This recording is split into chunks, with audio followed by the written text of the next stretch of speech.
2023년 1월 27일입니다. 어제 작은 소동이 있었죠. 여성가족부에서 비동의 간음죄 도입에 대해서 얘기를 했는데 3차 양성평등 기본계획에 포함돼서 강간죄 여건을 현행에서는 폭행과 협박에서 동의 여부로 개정한다. 사실 여성계만이 아니라 적지 않은 전문가들이 지금 우리의 성범죄에서 비어있는 부분, 얘가 폭행 협박이 아닌 상태로 강간이 이루어질 수 있는, 예를 들면 그게 가스라이팅이든 아니면 무엇인가 이제 다른 어떤 이 방법, 그러니까 폭행과 협박이 아닌 방법으로도 성관계를 가졌는데 사실은 성관계가 아니라 강간인, 그러니까 의사에 반해서, 이 부분은 이제 지속적으로 논의가 돼 왔고, 어차피 결과적으로는 아니면은 이렇게 이 기준을 바꿔야 되는 것이 아닌가라고 하는 이 여러 전문가들의 합의라고 하는 논의는 있었습니다. 근데 문제는 이건 이제 우리가 성범죄와 관련된 성범죄의 처벌에 있어서 빈 공간에 대한 얘기인데, 이게 소위 말하는 국민의힘이라든가 아니면 여러 가지 꼴통 새끼들이라고 제가 표현하는 뭣도 모르는 놈들이 갈라치기를 통해서, 그러니까 비동의 강간죄를 주장하는 것은 페미들이고, 그거를 반박하고 비판해야지 20대 남성, 이대남이라든가 이런 쪽에 또는 보수층에 표를 가져올 수 있다고 하는 어떤 입장에서 권성동이 또 검사 출신이에요. 본인도 분명히 우리나라의 그 성범죄 처벌에 빈 공간이 있다는 건 충분히 알 겁니다. 근데 그게 아니라 정치적인 이득이라든가 유불리라든가 어떤 것을 위해서 이런 어떤 정작 중요한 것을 저버리려고 하는 이 부분에 있어서 아주 좀 안타까움을 금할 길이 없습니다. 장해찬이 같은 애들도 이런 어떤 망동에 놀아나는 부분, 아니면 농망동을 주도하고 있는, 그러니까 법무부에서는 결국은 사실 법무부는 그것보다는 실제로 이 부분은 여가부가 주도가 되니까 법무부가 주도가 된다고는 일종의 그런 부분이겠죠. 근데 이제 보수 정권에서 비동의 간음죄, 강간죄 부분에 대해서는 사실 주도하기는 쉽지 않을 겁니다. 어쨌든 사실 이 논란은 그것이 아니라 우리의 성범죄 처벌에 있어서의 빈 공간에 대한, 예를 들면 이런 거죠. 어느 기획사 사장이 17살짜리 고등학교 2학년을 이제 일종의 가스라이팅 세뇌해갖고 성관계를 갖고 결국은 이제 했는데 결국은 무죄가 났죠. 물론 이게 이제 소위 말하는 결혼으로 이어지고 결국은 사랑했지 않느냐, 이런, 요즘 예를 드는 거 있죠. 이 나이 차이가 많은 미성년자를 사귀어갖고 나중에 결혼해갖고 이런 그런 프로그램도 하는 세이들도 있지만은, 즉 본인이 성적 결정권을 행사할 수 없는 상태에서 벌어진 성관계는 결국은 강간이다. 근데 이제 여기에 대한 이제 반론은 그런 거죠. 무고죄는 어떻게 할 거냐? 그러니까 동의 여부가, 즉 특정한 사람의 동의 여부가 어떤 범죄 여건의 조건으로 되면은 무고죄가 판을 칠 거다라고 하고 있습니다. 실제 그럽니까? 여기서 동의 여부라고 하는 것은 말 그대로 내가 동의했는데 중간에 성관계를 하다가 동의 안 한다 라고 하면 멈춰야 되냐, 이런 뭐 하찮은 논란까지도 나오고 있습니다. 그것이 아니라 동의 여부라고 하는 것은 두 관계를 말하자면 남과 여와 남의 관계 자체에 대한 둘 사이의 진정한 여부를 판단하는 기준을 또한 행위라든가 이런 걸 통해서 만들어 나가는, 그러니까 법적인 동의를 한다고 하자면 그것에 대한 세부적인 부분의 기준은 또 충실하게 만들 겁니다. 그러니까 단지 지금에 있어서 뭐 이 되게 수준 낮은 논의로 끌고 가려고 하니까 개판이 되는 거죠. 이걸 이렇게 이용해 먹으려고 하는 놈들이 소위 이제 지금의 국민의힘의 뭐 최고위원이나 아니면 뭐 이런 지도부라고 하는 애들 많이 아니라 사실은 검사들, 그러니까 소위 법무, 법을 좀 안다는 놈들도 이거 자체를 입증하기 어렵고, 왜냐? 폭행과 협박은 명확하니까. 입증하기 어렵다는 건 뭐죠? 수사하기 어려운이죠. 그러니까 검사라든가 아니면 뭐 수사하는 애들은 입증하기 어려우니까 쉬운 방법으로 어떻게 합니까? 피해자다움을 주장하는 거죠. 피해자다움을 요구하는 거죠. 그러니까 결국은 물적인 수사 아니면 정교한 수사, 과학적인 수사에 의해서 성범죄를 밝혀내려고 그러지 않고 되게 쉬운 방법으로 피해자를 압박해서, 이게 바로 이 비동의 강간죄 논란의 핵심입니다. 한쪽이 그런. 근데 전반적으로는 비동의 강간죄 신설적으로 갈 수밖에 없고, 다만 좀 더 정교하게 그 동의 여부에 대한 부분을 동의 여부가 아니라 관계 여부, 그리고 가스라이팅 이렇게 다 포함되는 거고, 그리고 성범죄가 무엇인가, 성범죄가 결국은 폭력범죄이고 이것을 어떻게 평가하고 처벌할 것인가에 대한 이 전체적인 형사법의 성범죄에서의 이 틀에 대한 문제인데, 결국도 이렇게 되면은 이 비동의 강간죄에 대한 부분은 또 영원히 또 한동안 또 뒤쪽으로, 하여튼 저 꼴 같지 않은 정치하는 새끼들이 이걸 이렇게 해버리니까 그냥 막 엉망이 되는 겁니다.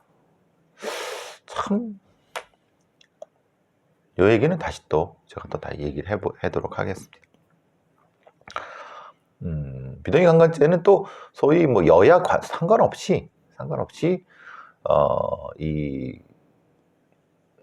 많이 그 논란을 엉망으로 주도하는 사람들이 꽤 있죠.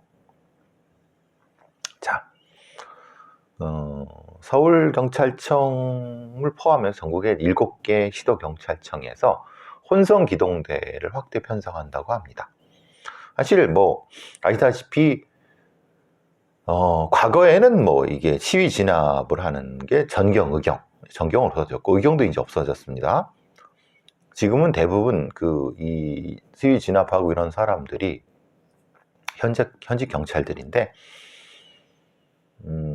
남자 경찰들은 순경 임용되고 의무적으로 1년 혹은 2년 복무하게 돼 있습니다. 그리고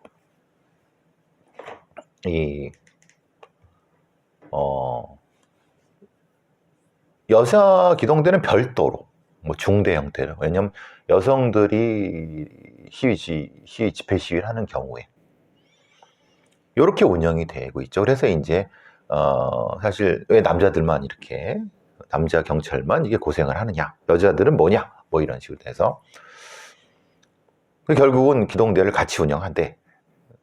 그러면 여성들은 너 역시 기동대. 그러면은 뭐 당연히 이건 뭐 여러분 프랑스의 그 경찰들 진압하는 거 보세요. 여자들도 방패 들고 진압합니다. 다른 데도 마찬가지입니다. 그러니까 그거는 뭐 별 문제는 없다. 다만 이제 그 훈련을 어떻게 하고, 지금 뭐 여성 경찰관의 육아 대책 이런 것도 나오지만은 사실 그거는 아주 일부 얘기고요. 당연히 혼성기동대를 운영하는 게 맞는 거고, 시위 진압이라든가 아니면 집회에 대한 관리 방식이 꼭 무력을 통해서만 해야 되느냐. 사실 12구 참사 관련된 부분도 무력으로 안 밀어 뭐 이렇게 해갖고 그 참사가 일어났냐, 그렇지 않죠. 그죠? 그리고 다른 많은 어떤 이 집회 부분에 있어서도 대단히 뭐 폭력적이고, 예전에 뭐 HID 애들 뭐 가스통 나오고 그럴 때라든가, 요즘 극단적인 그 종교 광신도들 놈들 막 설치고 다니고 뭐 이런 애들. 그러니까 이제 그런 경우에는 별도의, 그러니까 무장 기동대가 편성돼서 뭐 기마 기동대든 그런 식으로 이렇게 장비 중심으로 하고, 일반 집회 관리에 대한 부분은 하고, 이렇게 좀 차등을 둬서 거기에 맞게 전문적으로 훈련을 해서 대응을 할 수 있고, 또 이 기동대라고 하는 것, 집회 경비 인력 자체를 전문화해서 얘네들은 얘네들이 하는 거고, 얘네들 하다가 경찰로 갈 필요 없이, 일반 뭐 수사하는 경찰 갈 필요 없이 전문 집회 관리라든가 이런 부분들을 별도로 하는, 이게 중요한 건데, 그냥 막 섞는 거예요. 뭐냐, 그러니까 기동대 병력을 사람 뭐 그러니까 쪽수 중심으로 해서 그냥 의무 복무로 하고, 그게 전문성이 없죠. 다시 계속 바뀌니까. 그리고 일단 뭐 그냥 쪽수로 밀어붙이려고 하는, 그리고 사실 집회나 시위를 관리 중심으로 가야지 진압 중심으로 가면 안 됩니다. 그건 뭐 당연한 겁니다. 그럼 지난번에 제가 말씀드린 것처럼, 그리고 얼마나 기계라든가 어떤 장비가 좋아졌습니까? 그럼 그걸 이용을 하고, 전문 집회 관리 어떤 뭐 회사는 아니어도 그런 집단을 육성하는 것도 충분히 필요할 겁니다. 지금처럼 그냥 방패와 곤봉 들고 무작정 뭐 최루탄 쏘고 이런 식으로는 언제까지 그렇게 할 겁니까, 사실. 충분히 할 수 있음에도 불구하고 이거는 권력, 경비 경찰의 권력, 경비 경찰이 되면은 승진하기 쉽거든요. 정보 경비 되게 쉽거든요. 왜냐면 높은 사람들 뒤봐주니까 걔들 우선 승진을 시키죠. 그런 어떤 것부터 없애야지 정상화가 되는 거지. 이런 어떤 요소들이 없는 상태에서 혼성기동대, 뭐 여경 문제, 이건 사실 되게 부차적인 문제입니다. 그러니까 본질을 감추려고 이따위 짓을 하는 거예요, 사실은. 근데 어떤 언론도 이 내용의 핵심적인 부분이 뭔지도 모르고 그냥 남녀 연함 뭐 이런 거의 갈등 요거만, 참 기자란 것들도 참 무지하고, 더 무지한 거는 이제 전문가, 뭐 범죄 전문가, 경비 전문가라고 하는 놈들도 아주 꼴통 새끼들만, 옛날 뭐 경비 그 마인드. 이게 우리나라에 이런 경비 전문가들이 있긴 합니까? 예? 그냥 다들 그냥 돌탱이들만 있어갖고 언제까지 이딴 식으로 할 겁니까? 참 답답합니다.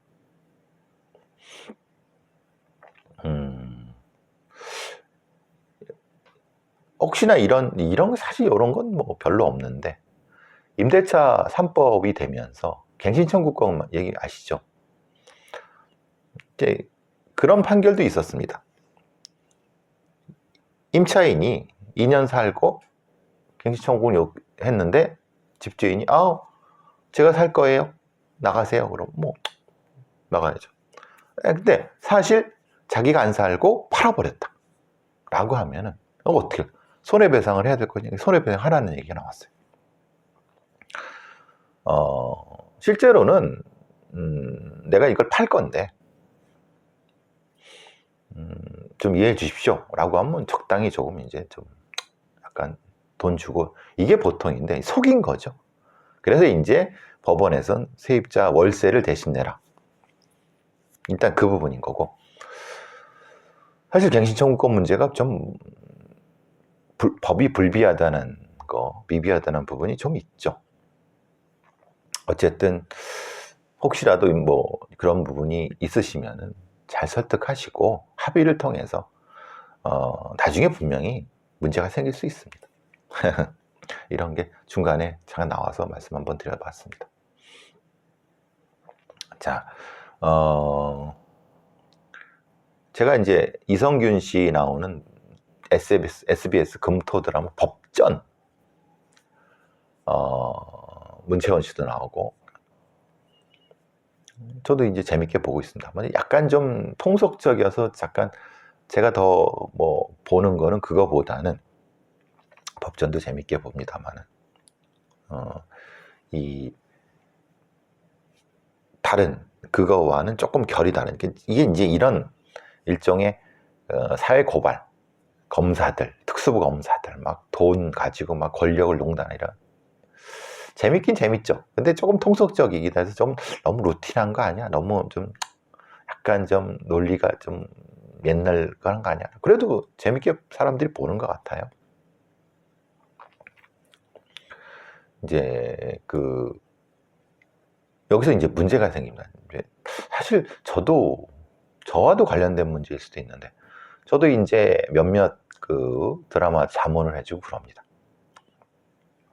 근데 저는 이제 좀 다른 거는, 이른바 이제 수사, 경찰이라든가 이런 범죄가 주요 콘텐츠인 그런 어떤 드라마가 있으면은, 자문이라고 하는 것은 사실은 이 콘텐츠의 줄기를 제공해 주는 건 아니죠.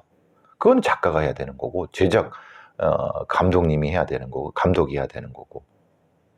자문은 이런 거죠. 예를 들면은 지금 여기에 뭐 강력계 형사가 이렇게 나오는데, 얘가 이제 어떤 범인을 체포하고 그럴 때 어떤 방식으로 이제 보통 합니까? 수갑을 어떻게 채웁니까? 아니면 뭐 미란다 고지를 어떻게 합니까? 아니면 얘를 이제 그 연행에 갔을 때 어떻게 몇 명이 출동하고 112가 이런 게 자문이죠, 사실은.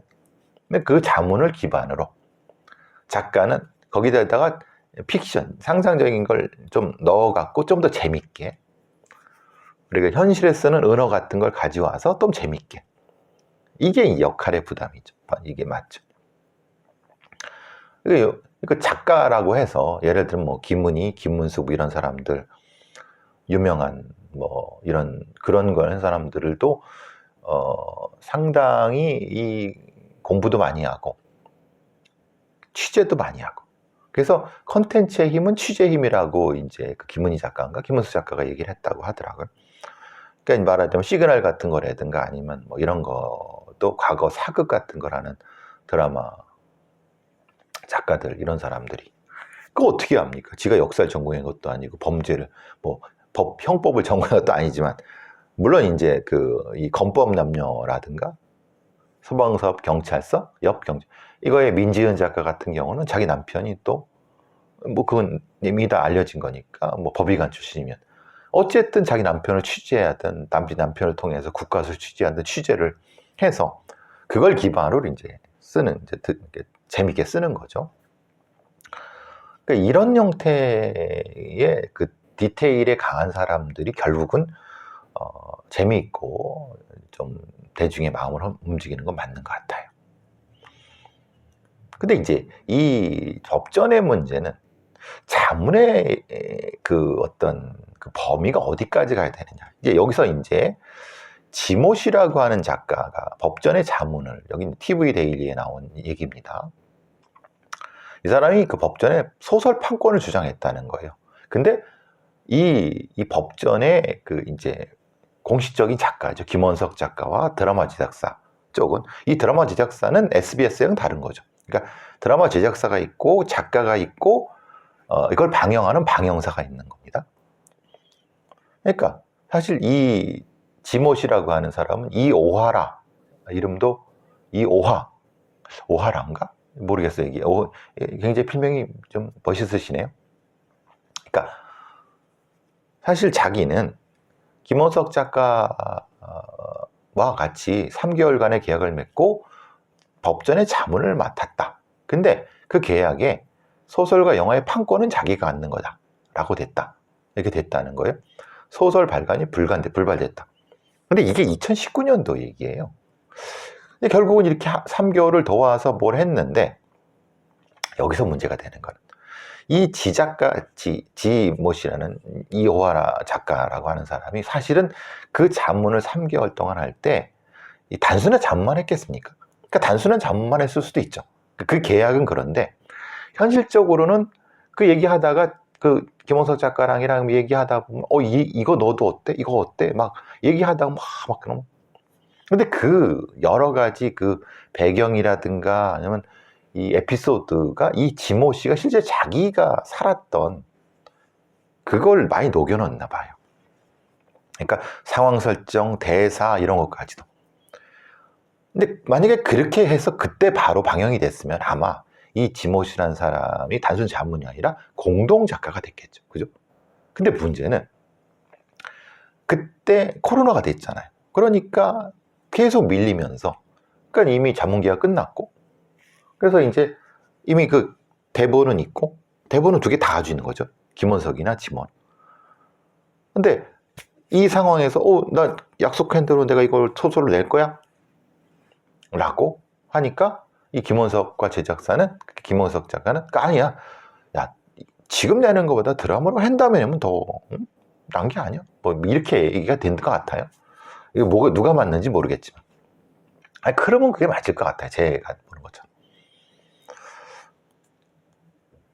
근데 이제 결국은 이제 문제가 결방이 되고 막 여러 가지 이렇게 되고 하다가 보니까 아마 이게 드라마가 불발이 됐으면, 방영이 안 됐으면은 이 지모란 작가도 그냥 그래 됐을 거예요. 그리고 소설을 낼 생각도 못 했을 수도 있어요. 왜냐하면 그 성공할 가능성도 떨어지고 모르죠.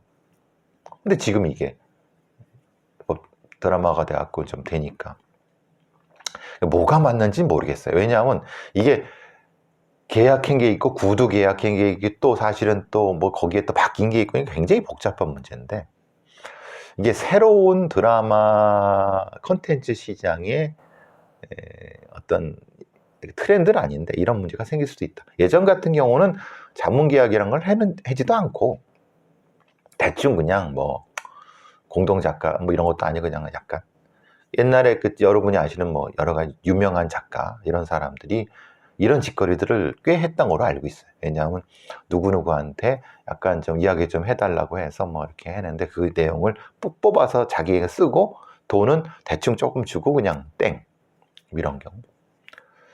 글쎄 이게 여기도 모르겠어요.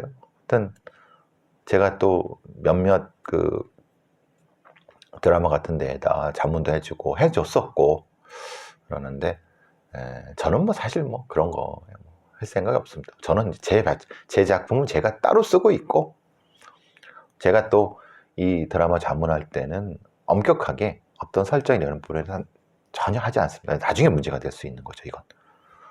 왜냐하면 이걸 이렇게 줬는데, 내가 이렇게 해줬는데 이 사람이 써버렸어. 근데 그거를 내가 써버려.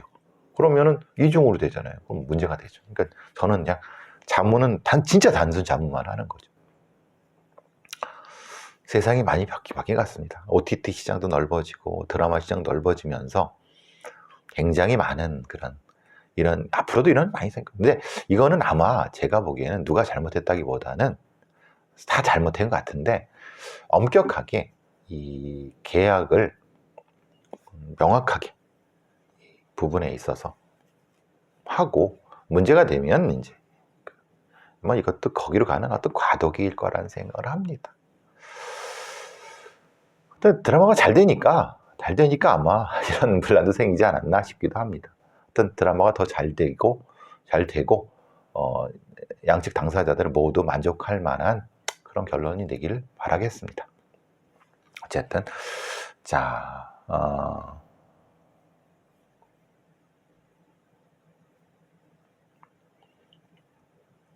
하나 더 하려고 했던 시간이 좀 짧아졌네요. 이건 사기건 하나 하고, 가석방 중에 연쇄 사기를 치는 50대가 있는데요. 여러분, 사기 범죄자는요 못 끊습니다. 왜냐? 우리가 이제 사기를 단순 재산 범죄라고 하는데 우리의 법 체계에도 그렇고 범죄 시스템에 있어서도 사기가 돈이 없어갖고 다든지 한 번 치고 마는 건 절반입니다. 대부분의 사기는요, 이 반복되고 중복되고 누범이고 전문꾼들입니다. 그러니까 50대 사기범이 자기 SNS에 이렇게 얘기해요. 내겐 퇴로는 없다. 전진뿐. 빠꾸는 닭공. 중요한 건 꺾이지 않는 마음. 중꺾마. 누구 말? 아마 전현희가 얘기하는 것 같아요. 전현희라고 하는 권익위 원장 얘기. 당신의 그릇은 딱 요 수준. 이제부터 시작이고 누가 이기고 후회되는지 지켜보지요. 그러니까 가석방 중인 사기범이 자기를 고소한 피해 업체 대표한테 야, 내가 그런다고 이거 그만둘 거 아니? 너 누가 이기나 해보자. 이게 진짜 사기꾼들입니다. 이렇게 대놓고 하지는 않지만은요. 이게 보통 사기꾼들이 형이 한 5, 6년 나오면은 대부분 이런 애들은 이제 위험 범죄자가 아니라고 봐서 가석방 시켜줍니다. 그리고 사실 사기꾼들은 뭐 돈도 많이 처벌하기도 하고 또 교도관들한테 굉장히 잘하고 모범수죠. 왜냐? 얘네들은 굳이 거기서 진상 부릴 필요 없습니다. 돈도 있고. 그러니까 이런 놈들은 사실은 가석방 시키면 안 되죠. 근데 우리는 거꾸로 된 겁니다. 이런 놈들을 진짜 엄하게 처벌해야 되는데 그냥 이런 사기꾼들은 교도소 놀러 갔다고 생각하는 거니까 다시 또 가석방 내서 또 그 안에서 또 작전 짜고 공범 모으고 또 작전 나와서 또 이 피해자를 SNS로 조롱도 하고 그러지 않습니까? 그러니까 참 이 다중사기를 포함해서 사기꾼들은 우리가 지금 생각하는 이 수사사법 시스템으로는 대응을 못합니다. 그런 전문 조직도 없고 그걸 이렇게 사기꾼들을 이렇게 보지도 않고, 그러니까 차라리 저는 연쇄살인범이나 연쇄범죄자, 연쇄살인범보다 이 다중사기범들을 더 엄하게 처벌해야 된다는 게 바로 그런 이유 때문에 그런 거고, 사실 연쇄살인보다 연쇄강간범이 더 나쁜 놈들이고 연쇄강간범만큼 나쁜 놈들이 이 다중사기범 사기꾼들입니다. 이건 거의 뭐 특히 전세사기 같은 이 서민들의 피를 빠는 놈들은 이런 놈들은 진짜 사형을 시켜야 되는 놈들이죠. 이건 뭐 사기는 우발적이라는 게 있을 수가 없는 거예요. 그 자체가 고의예요. 그죠? 그러니까 참 우리나라가 이게 뭐가 되게 잘못됐다는 게 살인범 잡으려고 혈안을 하는데 오히려 다중사기범이나 이런 나쁜 사기범들을 잡고 피해를 회복하고 범죄 수익을 돌려주고 그래야 되는 거죠. 근데 이게 참 수사하기가 쉽지 않습니다. 법도 알아야 되고 수법도 알아야 되고 심리도 알아야 되고 복합적인 부분입니다. 이런 놈들은 절대 되돌아가지 않습니다. 사기꾼들. 보험 사기, 전세 사기, 뭐 별의별 얘네들한테는 지 손 안에 있는 거예요. 수사하는 경찰 애들이나 수사관들이 몰라요. 무지해요. 검사 애들도 이런 사기꾼들 몰라요. 답답하죠. 자.